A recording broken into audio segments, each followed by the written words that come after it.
जळगावमध्ये सूर्य अक्षरशः गोगताना दिसतोय। जळगावमध्ये पारा 45 अंशांच्या पार गेलेला आहे। अनेकांना उष्माघाताचा त्रास जाणवतोय।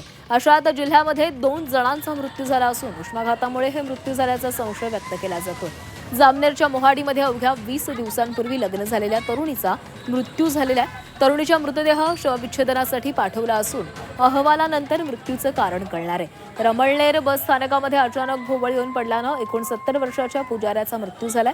हे दोन्ही मृत्यू उष्माघाताने झाल्याची शंका आहे।